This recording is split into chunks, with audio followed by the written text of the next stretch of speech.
Un rapport sur le développement humain 2020 du Programme des Nations Unies pour le développement indique qu'il faut agir urgemment pour réduire la pression exercée sur l'environnement, faute de quoi les progrès de l'humanité seront ralentis. Cette année, le thème de la journée est la restauration des écosystèmes.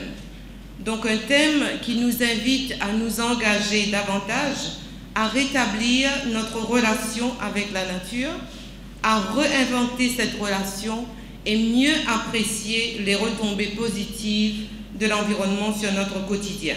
Selon le secrétaire général de l'ONU, Antonio Guterres, la dégradation du monde naturel compromet déjà le bien-être de plus de 3 milliards de personnes, soit 40% de l'humanité.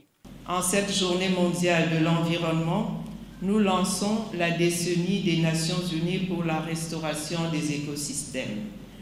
Des gouvernements, des entreprises, de la société civile et des particuliers uniront leurs forces dans une tentative mondiale inédite pour soigner la Terre.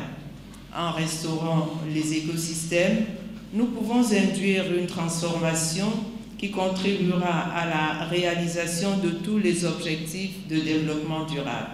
La Côte d'Ivoire ne baisse pas les bras. Elle mène plusieurs actions en matière de protection de l'environnement et de restauration des écosystèmes. Occasion pour le ministre Jean-Louis Assy de faire le point en cette journée mondiale de l'environnement. Le lancement du projet approche de durabilité et de mise à l'échelle pour la transformation de la gestion, la restauration et la conservation des paysages forestiers et de la biodiversité en Côte d'Ivoire, qui est le projet FOLAB. Pour restaurer les paysages forestiers presque réduits à néant par l'action de l'homme.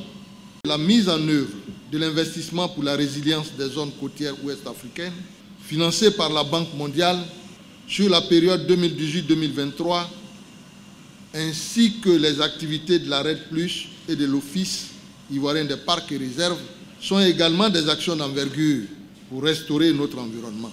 L'autre temps fort de la Journée mondiale de l'environnement, la distinction de 20 agents du ministère de l'Environnement et du Développement durable et des partenaires techniques et financiers pour le travail abattu pour la protection de l'environnement.